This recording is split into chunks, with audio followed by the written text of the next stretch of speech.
Hi, everybody. Meteorologist Joe Chaffee. Welcome to the Joe Chaffee Show on this Thursday, the 22nd of August, 2019.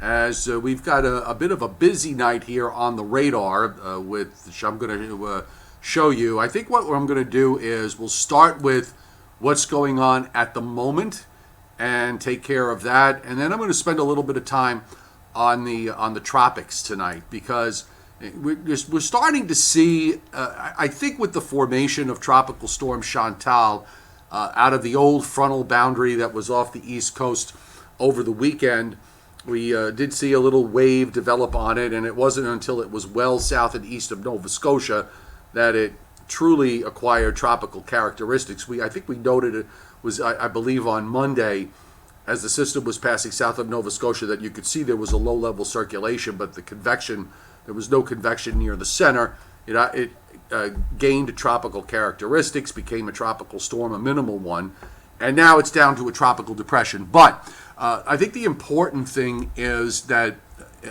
it came out of the southeast coast, out of that frontal boundary. That has been a persistent character of this entire summer, where we've been getting these frontal boundaries setting up in the southeast.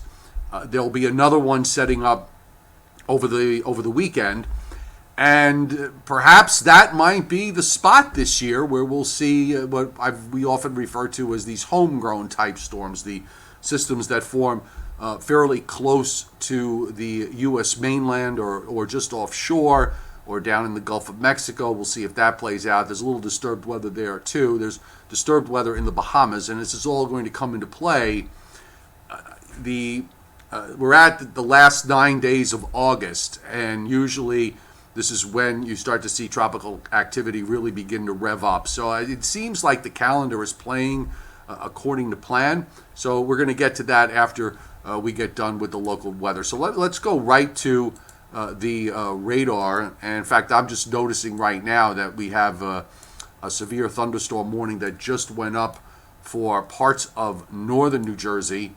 And here's the tight view of the radar. There's a line. There actually was a lead line that moved through the Hudson Valley and into western Connecticut and western Massachusetts. Those storms have weakened. It was sort of a renegade area that formed ahead of it. Now we've got the cold front and the storms with that. So one of the differences this time around with some of the other rounds of severe weather that we've had is that this is actually coming closer to sunset and beyond, being supported by the cold front and the shortwave trough that goes along with it, rather than having them form late in the afternoon and impacting the evening commute. So from that standpoint, it was a big plus. Now, obviously, for those driving in eastern Pennsylvania, in parts of eastern and central Pennsylvania, might have been a different story because those storms did happen to fire up during your particular ride home. But we've got some big cells in here, and I'm noticing we've got warnings up for Morris County. You know what? Let's go to the New York office here. We'll pull up the actual warning that is up. And so for Morris, Hunterdon, and Somerset counties, and this will be up until 8 o'clock Eastern time. So this is not a widespread severe weather outbreak here, but it's a fairly decent broken-looking line of storms. There's some strong cells in southern Pennsylvania. Looks like batch passing just south of Harrisburg and heading toward Lancaster. You also have some stronger storms in southeastern Virginia and into North Carolina, and those storms are headed eastward. And there's a peppering of showers and storms throughout parts of Kentucky, down into Tennessee, and also into southern Illinois, southern Indiana. So you've got this cold front, and you can pick it out, really. It runs, take the northernmost area of the showers that you see, and draw a line from, say, Albany to Scranton, back to about Pittsburgh, across Ohio to southern Indiana, southern Illinois, right on the northern boundary of that precinct. That's probably where your frontal boundary is located at the moment. And in fact, when we look at the surface map from 5 o'clock this afternoon, it matches up pretty well here. The cold front's actually being analyzed a bit further south than Albany. It's down closer to Poughkeepsie.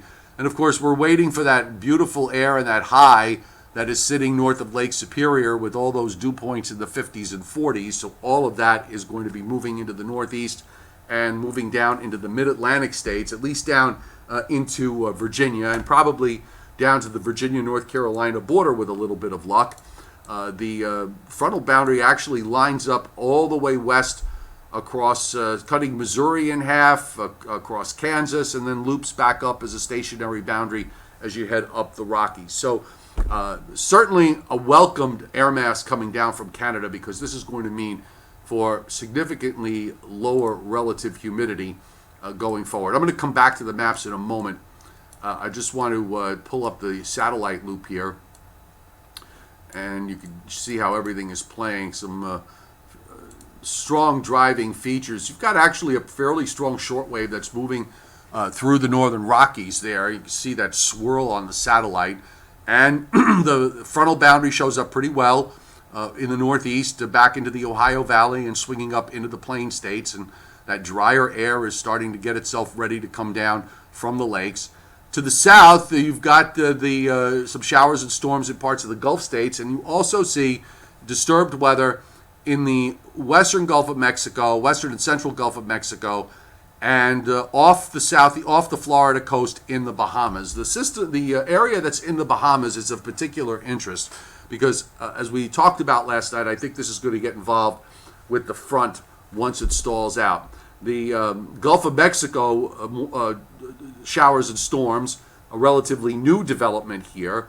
And in fact, it was back last week that models were trying to make some kind of weak system in the Gulf of Mexico for late this week and this weekend, and they kind of backed away from that. But what I want to see, at least with that, is whether those showers and storms are still there tomorrow. If they are still there tomorrow, then perhaps there might be something to watch out in the Gulf. But for now, it's just disorganized clouds and showers. So we're going to come back to this in just a little bit. I've got some close-up satellite shots that we can look at. So here's how this is all going to play out going forward. When we watch the GFS tonight, the radar actually matches up fairly well. You have these showers and storms that'll be coming through. The cold front gets through, gets hung up temporarily. There's just a weak little wave that develops on it that we have to get that to move out to the northeast tomorrow morning to finally clear things out. So you'll notice there's a lingering line of showers on the north side of the cold front here from southeastern New England to about New York City to Philadelphia down into southern Pennsylvania. So they may be around tomorrow morning early, but they should be offshore by midday or early afternoon. And then the cloud line follows, and we will see skies clear out. And here comes that big high that comes in with this wonderful air for the northeast and the northern mid-Atlantic states for Friday, Saturday. And it's going to remain dry into Sunday, but there are some minor complications that we have to consider for Sunday. For one thing, the high is going out into Maine and New Brunswick, and you'll notice the isobars here off the ocean are showing a strengthening onshore flow. Sorry, let me just bring this map up full screen. Hang on one second here. There we go. So there's a fairly decent onshore flow that develops, and that might bring in some clouds from the east. Not a whole lot of clouds, but some. And there's also an upper trough that is getting left behind by the main system that is coming through the northeast Friday and Saturday in the upper atmosphere. So between those two factors, I think there's possibility that we'll see at least some clouds coming into the mix. I don't know if there's enough there to produce an isolated shower. I did not include anything in my specific forecast. I think if it happens, for 99% of the people in my area that I cover, eastern Pennsylvania to southern New England, should be okay.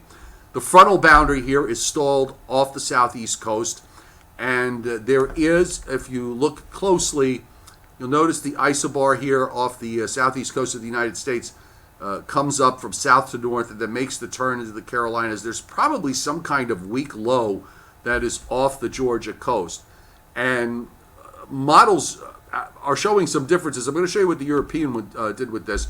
There is actually a weak low that develops here Sunday night into Monday morning. My feeling is that the frontal boundary itself is going to be to the north and west of where the surface low is. So there's always the chance that this thing could wind up becoming tropical. The Hurricane Center actually mentions it in their discussion, giving it a 30% chance of developing over the next 5 days, which is a low chance. Now, as we get into Monday, of course, that high pulls out even further to the east, and you start to get the next weather system coming in from the west. There's a fairly strong trough that's swinging through the northern plains and western lakes, and that's producing showers with a frontal system there. The wave itself may wind up getting left behind, or it may wind up getting picked up and getting ejected out to the northeast. That is a variable here down the road that I'm not exactly 100% sure how it's going to play.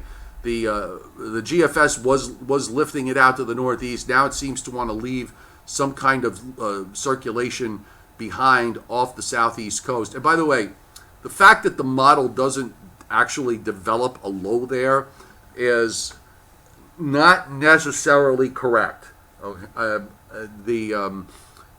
We have seen how the models in the hurricane season love to spin things up, and particularly in the last couple of years, we've noticed that these models have gone bonkers sometimes, creating these unbelievable storms that just never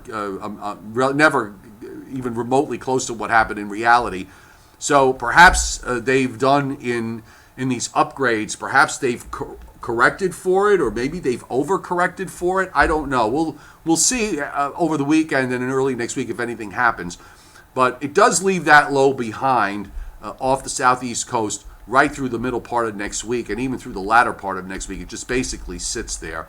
So the bottom line is, as far as the east is concerned, if we forget about that for a moment, the approaching system on Tuesday will bring some clouds and showers into the east. We've got the high still wants to stay built in there, so we may have to wait till late next week when a more important cold front approaches over around the Labor Day weekend, and that brings down another shot of dry and actually relatively cool air. It's a very interesting weather pattern overall that we are getting into. The upper air jet stream pattern, it's the same story, folks. There really nothing much has changed here.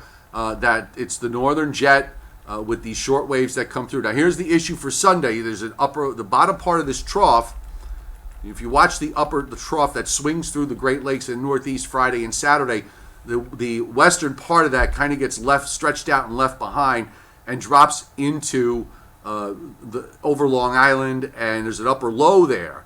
So this is why I'm wondering whether we may have to include at least the chance that there'll be some clouds around, and who knows, there might even be a spot shower or two with that upper low, with that trough there. Now here comes the next upper trough that swings around. It's a little bit further to the west through the first part of next week, and then it takes an arm and starts to bring it eastward as we move through the Labor Day holiday weekend, and then there's yet another trough that follows into the east going through the first week of September. No change in the overall view of things in this flow across Canada. And what you're going to notice, by the way, is the air masses coming down are going to have cooler air. Each one will probably be progressively cooler.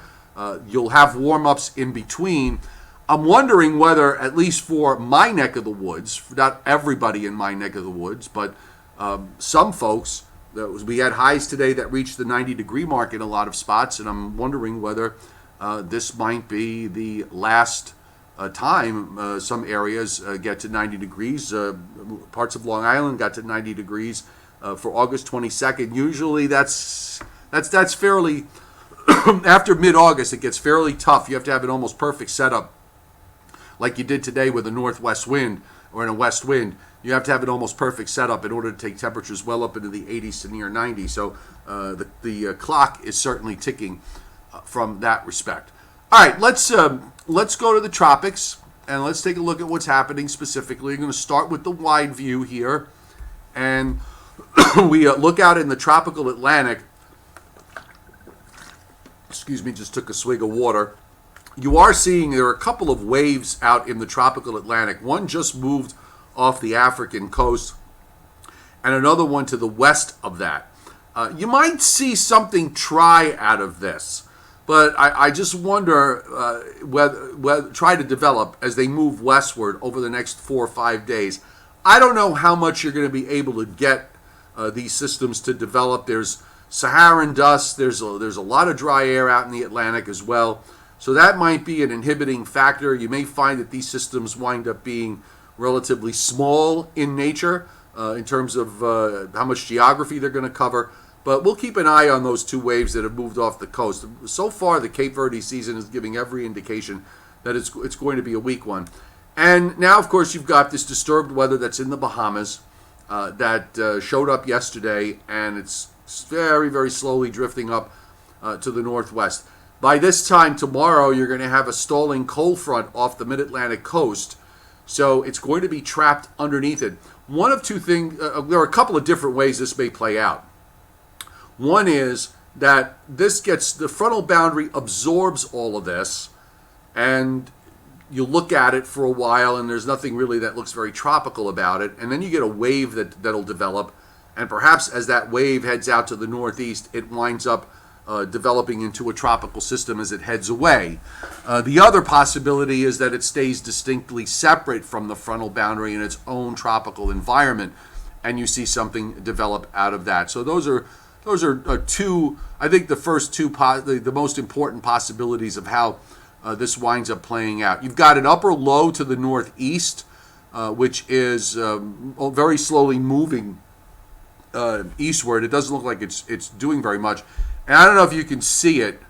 Let me see if you've got enough of the picture. If you look at the very top, go to the middle of the frame, and then a little bit to the east of that, you can actually see the Chantal, which is a tropical depression, and it's moving southeastward. So it may actually be in better view if it's still around at this time tomorrow. But back to the system in the Bahamas. With that upper low out there northeast of Bermuda, if it pulls away a bit more, I think you're going to have an area of light upper air winds off the southeast coast. So conditions might be somewhat conducive for development with regards to the upper air as we go through Friday and we go through the weekend. Tropical systems like to have be in an environment of light winds from the bottom up. When they run into environments where there are strong winds in the upper atmosphere, we know what happens. These systems wind up getting sheared apart. And if they are, they've already developed into a tropical depression or a tropical storm, the wind shear can often weaken them or rip them apart completely, or they could wind up at the very least inhibiting any kind of intensification. Right now, by the way, we don't have anything that suggests that this system is going to be anything more than what it is. We're kind of just doing a little bit of open speculation here. And let me just show you what the European did, because I know some people are talking about this. And the European was actually quite bullish in how it handled this particular low on today's run. So we'll back it up. So we go to Saturday, and it actually has some kind of low developing over the state of, over Florida, over southern Florida. You see that very broad closed isobar, which then by Sunday morning is sitting east of Jacksonville as a 10-10 low. You can see the frontal boundary, that finger, the isobars pointing northeast off North Carolina. So there's your frontal boundary, and you've got that big high to the north up in Maine. By Monday, if this is correct, I mean, it looks like the 1,003 low would be supportive of possibly a tropical storm southeast of the North Carolina coast, well offshore. I mean, far enough offshore where it wouldn't have any real impact other than roughing up the water a bit. And then it heads up to the northeast from there and passes south of Nova Scotia. All of this, by the way, it gets kicked out because of this troughing that runs from the Great Lakes down into the lower Mississippi Valley. Here's what the upper air looks like, and it basically just picks it up and punts it like a football. The trough is west, and it's broad, So you've got a southwest flow here along the eastern seaboard. Plus, by the way, on Monday, you still have the remnants of an upper low sitting over Vermont and New Hampshire. So the winds aloft, say, from southern Pennsylvania to off the New Jersey coast are actually light west to east. So if this were correct, I mean, it would suggest that that trough would pick, at least from the European standpoint, it wants to pick it up and kick it away. But I think you could make I think it's conceivable that you could make an argument that if the system winds up being relatively weak, that you could see something getting left behind. That maybe you'll get some kind of frontal wave that develops and moves out to the northeast. So it'll be an interesting couple of days to watch this to see how it evolves. And would it shock me if you wind up seeing a tropical system forming here? No, it certainly wouldn't. We're at the time of year where it certainly could happen. And also, again, the fact that we saw Chantal, the seeds of Chantal developing out of that frontal boundary from last weekend along the southeast coast of the United States suggests that it could happen. And by the way, Chantal became a tropical storm when it was north of 40 degrees north, which I believe is only the sixth time that we've seen a system get named when it's north of 40 degrees north.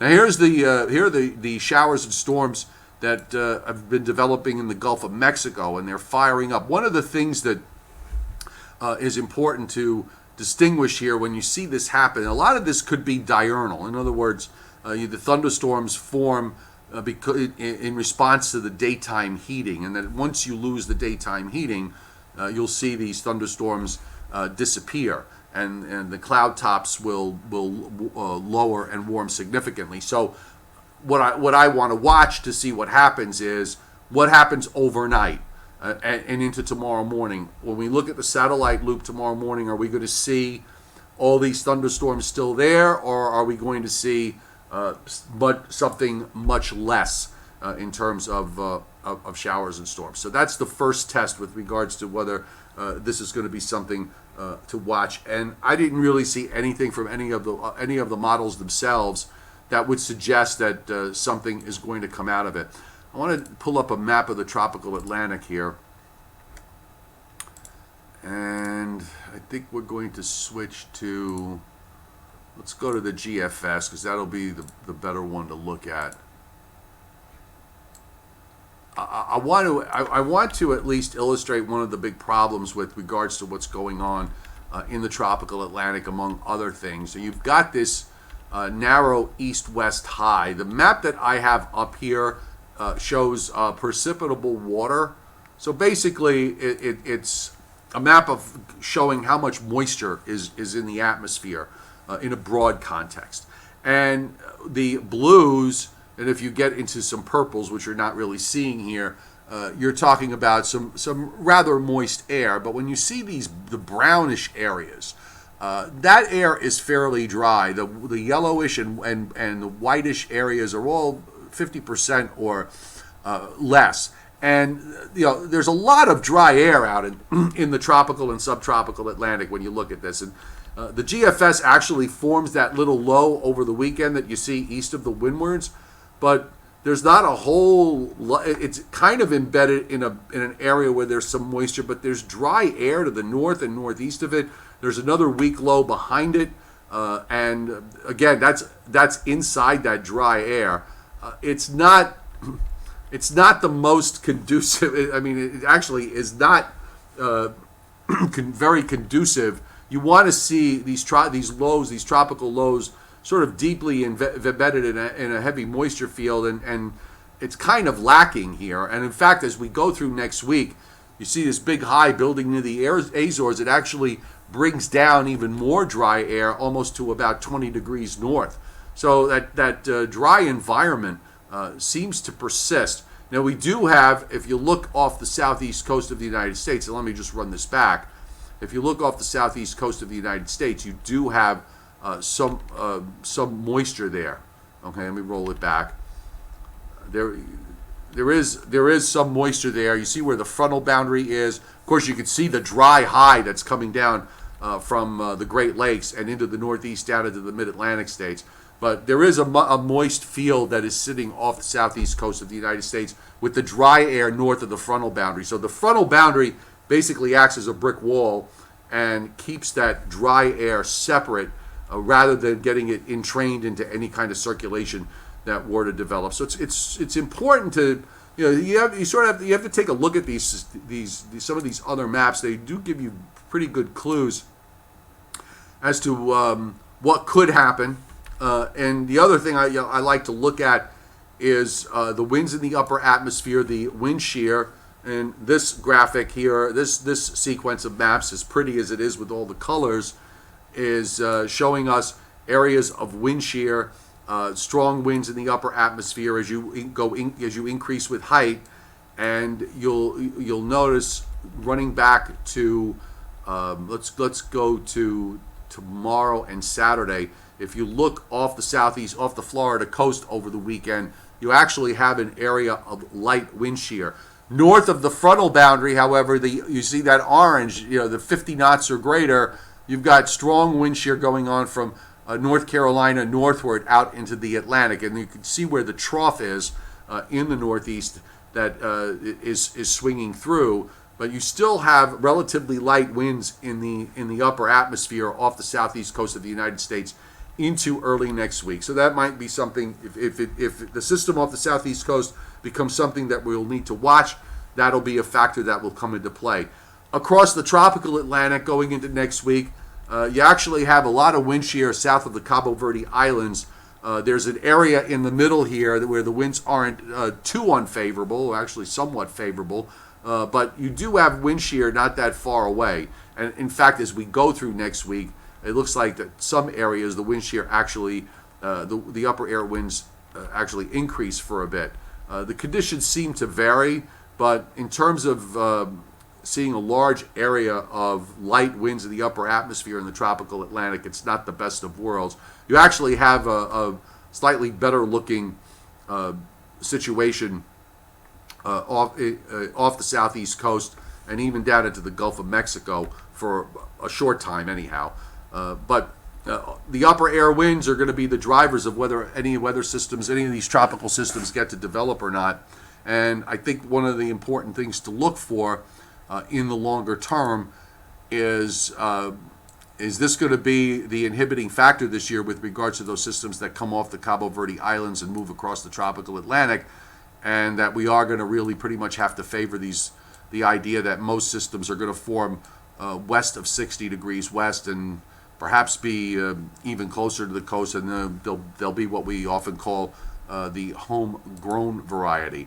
So I'm noticing right now that they just put a couple of more severe thunderstorm warnings up for some of the, it looks like Essex, Union, and Hudson counties perhaps, and also for parts of New York City.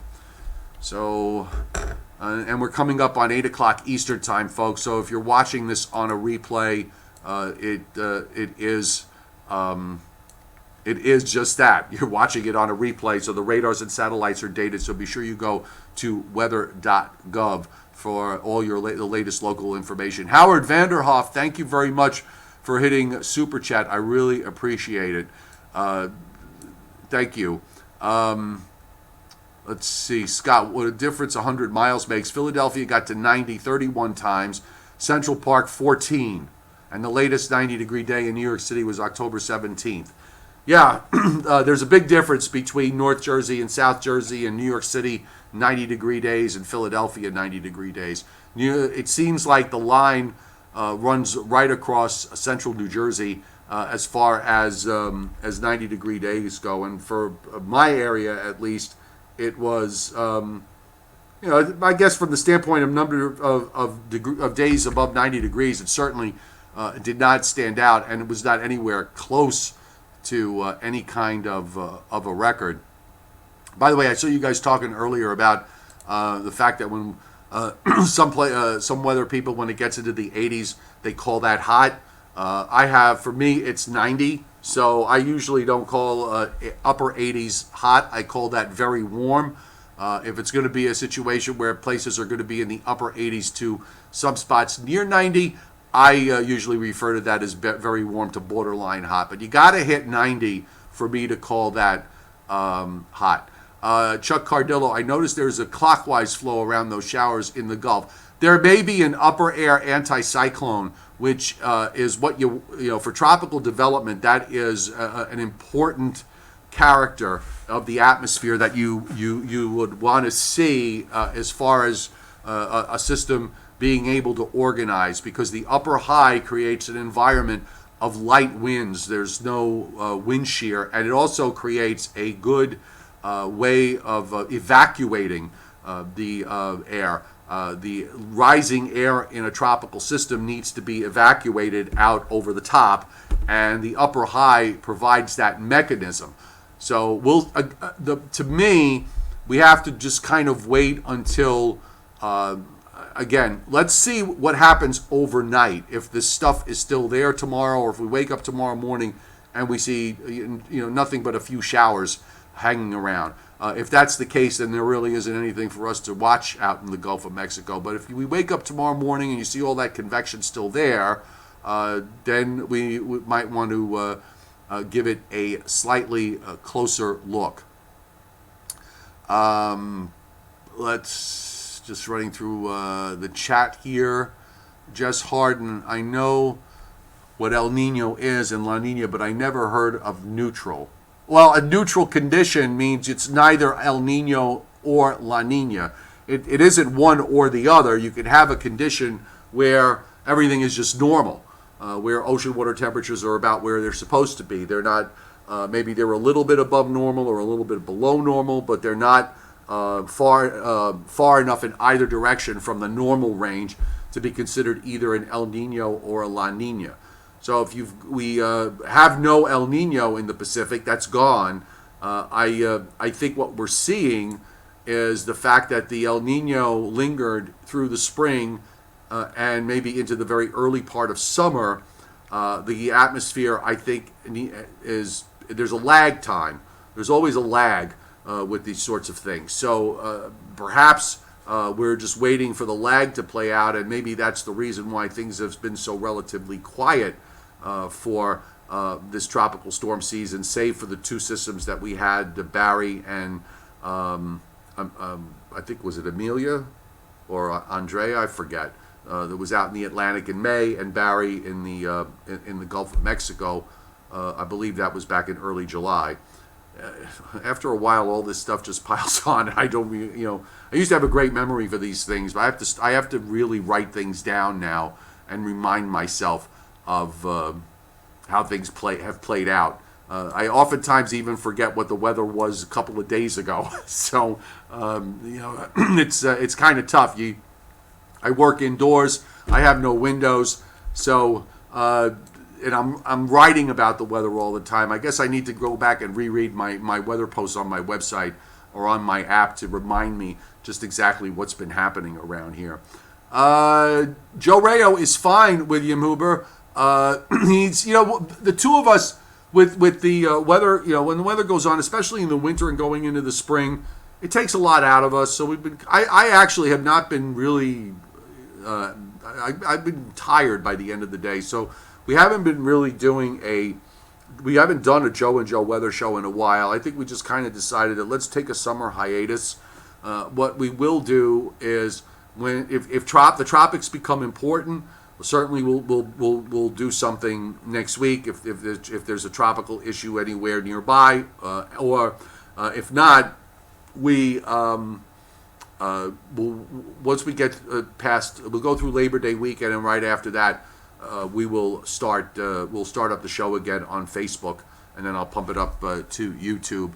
Do I have a pick for the Travers on Saturday, Anthony? Honestly, I haven't even looked at the card. So I don't even know who's running. I used to be so in tune to what was going on in horse racing, but with everything I'm doing with all my weather stuff, I just really haven't had the time. But maybe if I get a breath of air tomorrow or early Saturday morning, I'll take a look at what's going to happen, what I think might happen with the race. Too many broadcasts don't have an easy way of doing going truth, Jason Schaefer. I'm not 100% sure what going truth means. Too many broadcasts don't have an easy way of doing, quote, going truth. Elaborate, if you will, my fine friend. Do I think this will be similar to the 2013 hurricane season, as Ethan Ayala asks? Before I answer that, I have to go look at the 2013 season to remind me just exactly what happened. If that was a backloaded season that wound up being active, yeah, I think that's where we're headed. Certainly, because we haven't had much activity. But Ethan, let me just I'll take a look before I answer. I want to go and do a little research on that. Being a gambler, well, in the sense of someone who likes to bet, no, I'm not. I like to go to the track sometimes. I do like to bet horses every once in a while, but only when I go to the racetrack. I enjoyed my day. I bet a little bit of money, but that's about as far as it goes. I like to handicap horse races because to me that's like a gigantic math puzzle, and that's fun for me. But as far as running out and betting every single day and looking at who's running and all the rest of it, I don't do that. That's not me. I used to pay a lot of attention to racing on a weekly basis because I used to follow the stronger horses. I used to love watching the champions in Grade 1 races and so on. But the rest of it, it's hard. I don't have time. Doug Crumb, forecasting weather at 50-50 is gambling. Well, sometimes it is. Oftentimes you have to kind of look at where, what's likely to happen and what you think is going to happen, and you sort of play your cards that way. It can be, it certainly can be a gamble sometimes when you're looking at a weather situation and you're trying to make a decision, especially in the wintertime, in terms of how much snow is going to fall. That is certainly a good analogy. And I do only take one storm. We all know how I deal with things. It's usually one storm at a time. And right now we don't have any storms. So we're talking in theory. All right, let's wrap it up, folks. It's been a very good night tonight. And before I say goodbye, let me just review what I mentioned the other day with regards to what's happening here. In case you weren't on last night, I work for FiOS 1 News, doing weathercasts for Long Island and New Jersey, and occasionally the Lower Hudson Valley when Joe Rayo's not here. Joe does Lower Hudson Valley. Verizon is putting an end to it as of November 15th. So I will not be doing TV anymore, although I will be still doing occasional appearances at WPIX TV in New York. But this, to me, and a number of you have messaged me asking me how I'm doing. I'm doing absolutely fine. And I'm going to tell you, this has actually been a positive for me in a big way, because I have been toying. Actually, not toying is not even the right word. I have been seriously considering putting an end to the TV part of it, if only because of the fact, among other things, I drive 135 miles a day, and I hate it. It has really gotten to me, and it's tiring. I spend 3 hours every day in my car, and I don't want to do it anymore. I want to devote all my time to my 2 weather apps, my YouTube channel, my Facebook page, my 3 websites, and my Patreon platform, my subscription platform. And I needed, if you're somebody that has always worked for someone and had a regular paycheck coming in, the idea of going out on your own can be a little bit scary. And that's sort of how it was. So I view what's happened to me as the push that I needed. And I'm actually quite excited that come mid-November and beyond, and going through next winter, I will not have to get into my car and drive through snowstorms and rainstorms and do long shifts on TV anymore, that I can just sit from home and do my YouTube channels, my live streams, my Patreon videos, my stuff for my Patreon members, and everything else. So that is what I am really, really looking forward to, is to be able to dedicate myself full time to the stuff that I really, really love, which is my little empire that I've created. And thank you, everybody, by the way, for being part of that and making it successful for me. I really appreciate it, because without you guys watching every night, there would be very little for me to do. Change is a good thing, Elizabeth Harrison. I absolutely agree with you on that. And yeah, by the way, you can reach me on Facebook. You can email me if you have any thoughts or ideas or whatever, anytime. I try to get back to everybody. And you can also leave comments in the comment sections on the videos. I usually try to get in there, if not every day, every other day, to catch up to what everybody has been writing. So I appreciate all the support that you guys have given me. Thanks those of you who have hit Super Chat. Howard Vanderhoff, thank you so much. Howard has the New York, New Jersey, Connecticut Storm Watch page on Facebook. Let me put this up here. Hold on.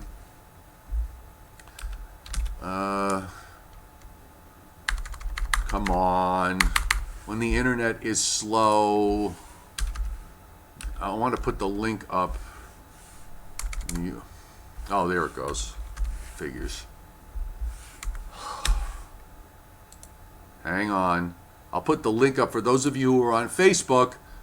You can take a look at this weather page. I do post on there as well as on my own. So here's the link for that. For Facebook. So give it a visit and like Howard's page. And Matt Coletta, same reason you quit teaching and went into private tutoring. No more Belt Parkway. The Belt Parkway is, I think, a good reason for anybody to retire. Okay, that and the Cross Bronx Expressway. I often call the Cross Bronx Expressway, for those of you who don't know New York, the Cross Bronx Expressway is exactly what it is. It crosses the Bronx. It's literally 5 miles from when you come off Long Island on the Throgs Neck Bridge, and then you take that road to get to the George Washington Bridge to head into New Jersey. It's 5 miles. It is absolutely the longest 5 miles on Earth. It once took me 90 minutes to do that 5 miles. It's horrible. It's better now because they fixed it up and they paved it and they made it. I think they may have just slightly widened it a little bit, so the traffic does move a bit better. But I oftentimes, when I'm driving to work, I don't have to take that road, but I do see the signs that tell you how long it takes to get from the Throgs Neck Bridge to the George Washington Bridge, and I've seen it say that it could take sometimes it'll say 60 minutes, 75 minutes, and I'm not even driving during rush hour. I'm driving during off-peak.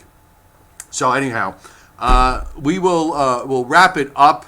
Your dad took that every day for years. He worked at Friendly Frost on the Grand Concourse and Fordham Road. I know that well. I know. I used to take the D train after school. I used to take the bus from the North Bronx, the number 12 bus, and actually I had to get to the number 12 bus. But I used to take the bus, the number 12 bus, to Fordham and the Grand Concourse, and then take the D train downtown to my job when I was in high school. So I know the Bronx pretty well. Yes. Oh, they did. Ethan Ayala. Let me take a look. By the way, thanks for reminding me, because the Hurricane Center did put out their new forecast, and yes. So on their new tropical weather outlook, they are raising the probability of a tropical depression forming over the weekend or early next week with the system off the southeast coast now. 30% in the next 48 hours, 50% over the next 5 days. I think, looking from what I saw on the models today and what we talked about and what I showed you tonight, and also in terms of the upper air winds, that I think the conditions are there that something could come out of it. So we're going to follow this along Friday, and we're also going to follow it all along over the weekend, because if there's going to be something developing, I think I will be doing live streams on Saturday and Sunday. At least that's the plan at the moment. Okay, folks, it's 8:15 Eastern Time. Thanks for being here. Have a great evening, and we'll see you tomorrow.